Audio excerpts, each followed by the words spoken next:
Hello friends, the power of positive thinking series में आपका स्वागत है। दोस्तों, आज हम इसके 7वें सोपान अच्छे परिणामों की उम्मीद करेंगे तो अच्छे परिणाम मिलेंगे। आइए जानते हैं किस तरह से। कई वर्षों पहले की बात है कि मेरे पास एक महिला का काउंसलिंग के लिए आने वाली थी और उसका मेरे ऑफिस में 2 बजे का अपॉइंटमेंट था। उस दिन मैं बहुत व्यस्त होने के कारण थोड़ा लेट हो गया और 2:05 पर मैं मीटिंग रूम में पहुंचा, जहां मैं मेरा इंतज़ार कर रही थी। यह स्पष्ट था कि वो नाखुश थी क्योंकि उसके होंठ भींचे हुए थे। 2:05 हो चुके हैं जबकि हमारा अपॉइंटमेंट 2 बजे का था, उसने कहा। और उसने कहा, मैं हमेशा वक्त की पाबंदी को पसंद करती हूँ।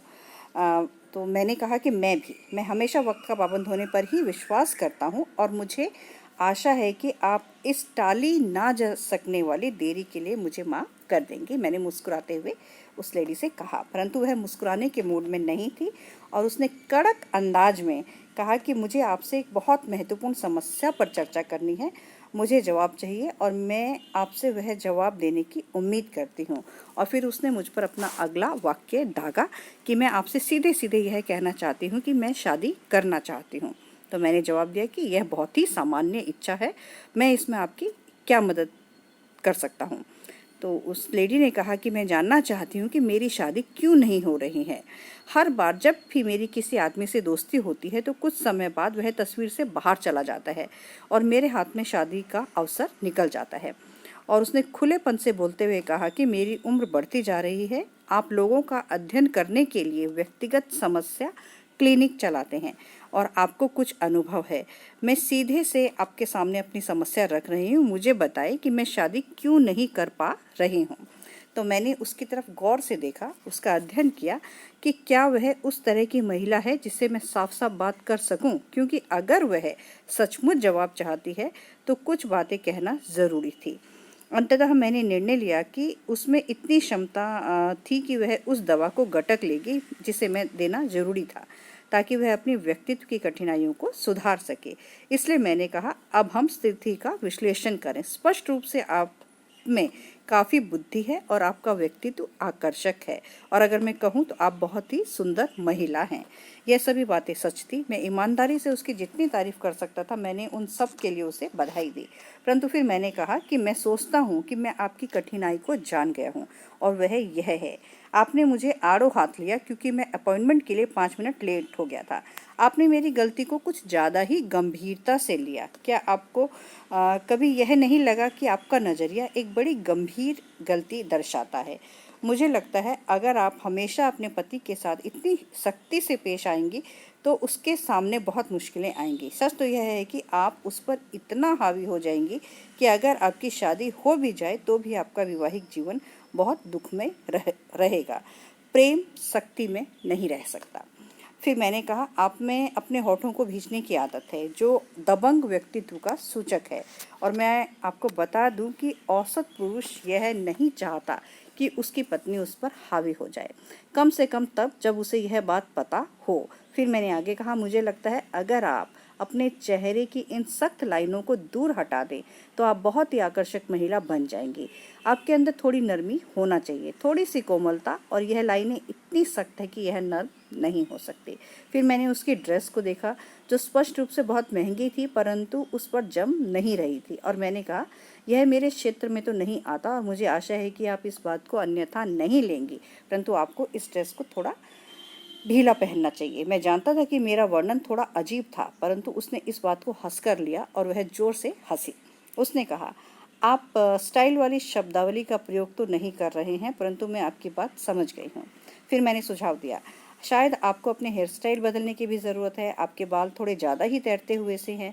फिर थोड़ा सा परफ्यूम भी इस्तेमाल कर लो तो बेहतर होगा, बस थोड़ा सा। परंतु सचमुच महत्वपूर्ण चीज़ है कि एक नया नज़रिया विकसित करना तो जो आपके चेहरे की लाइनों को बदल दे और आपको वह अवर्णनीय गुण दे जिससे आध्यात्मिक सुख के नाम से जाना जाता है।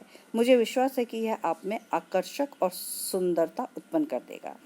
वह जोर से बोली, मुझे किसी पादरी के ऑफिस में इस तरह की सलाह की उम्मीद कभी नहीं थी।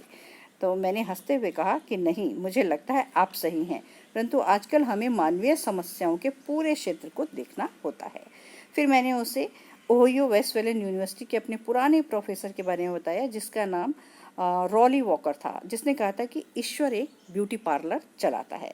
वे बताते थे कि कुछ लड़कियां जब कॉलेज आती थी तो वे बहुत सुंदर हुआ करती थी, परंतु जब वे 30 के बाद उस कैंपस में दोबारा विजिट करती हैं तो उनकी सुंदरता गायब हो चुकी होती है, जबकि उनकी जवानी की चांदनी और गुलाब का सौंदर्य टिक नहीं पाता। दूसरी तरफ कुछ लड़कियां जब कॉलेज आती हैं तो बहुत साधारण होती हैं, परंतु जब वे 30 साल के बाद लौटती हैं तो वे सुंदर महिलाएं होती हैं। किस चीज़ से यह फ़र्क पड़ता है, उसने पूछा। बाद वाली महिलाओं के चेहरे पर आंतरिक आध्यात्मिक जीवन का सौंदर्य स्पष्ट रूप से लिखा होता है। और फिर उसने जोड़ा, ईश्वर एक ब्यूटी पार्लर चलाता है।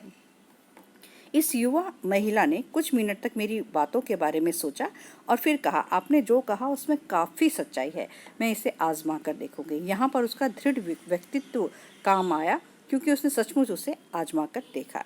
इस घटना को कई साल हो चुके थे और मैं उसे भूल चुका था। मैं एक शहर में भाषण देने गया। एक बहुत सुंदर महिला एक आकर्षक पुरुष और 10 साल के बच्चे के साथ मेरे पास आई। महिला ने मुस्कुराते हुए पूछा, आपको मेरी ड्रेस कैसी लग रही है? आपकी ड्रेस? मैंने कुछ बड़ी आश्चर्य भरी निगाहों से उसकी ओर देखा। हाँ, मेरी ड्रेस, उसने कहा। क्या ये थोड़ी ढीली है? अचरज से मैंने कहा, हाँ, मैं सोचता हूँ कि यह काफ़ी बढ़िया है, परंतु आप यह मुझसे क्यों पूछ रही हैं? क्या आप मुझे पहचान नहीं पाए? उसने पूछा। मैं अपने जीवन में बहुत सारे लोगों से मिल चुका हूँ, मैंने कहा। वैसे सच कहूँ तो मुझे नहीं लगता कि मैं आपसे पहले कभी मिला हूँ। इस पर उसने मुझे वर्षों पहले की हमारी चर्चा याद दिलाई, जिसका वर्णन मैंने किया है। मेरे पति और बच्चे से मिले। आपने मेरे बारे में जो कहा था वह पूरी तरह सच था, उसने गंभीरता से कहा।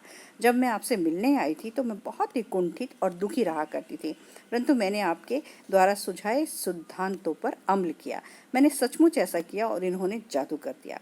फिर उसके पति ने कहा, दुनिया में मैरी से ज़्यादा अच्छी महिला कोई हो ही नहीं सकती, और मुझे कहना होगा कि मैरी को देखकर मुझे इस बात का यकीन हो गया है। यह स्पष्ट था कि वह ईश्वर के ब्यूटी पार्लर में जा चुकी थी।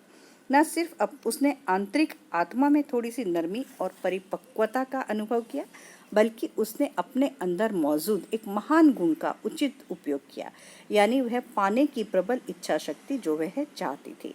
इससे वह उस बिंदु पर आ गई जहां वह अपने आप को इसलिए बदलने को इच्छुक थी ताकि उसके सपने सच हो सके।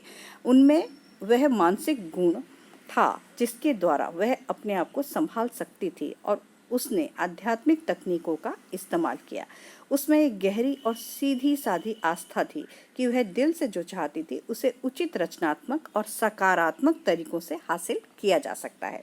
तो फार्मूला यह है कि आप पहले तो यह जानें कि आप क्या चाहते हैं, फिर इसकी जांच करें कि यह सही चीज़ है। इसके बाद अपने आप को उस तरीके से बदलें कि यह स्वाभाविक रूप से आपके पास आए, और हमेशा आस्था रखें।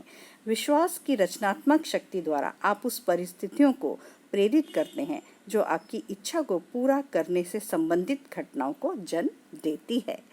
तो दोस्तों, मेरी वीडियो को ज़्यादा से ज़्यादा शेयर कीजिए ताकि ज़्यादा से ज़्यादा लोग अच्छे परिणामों की उम्मीद करें और अच्छे परिणाम पाएं। तो दोस्तों, गुड बाय, टेक केयर।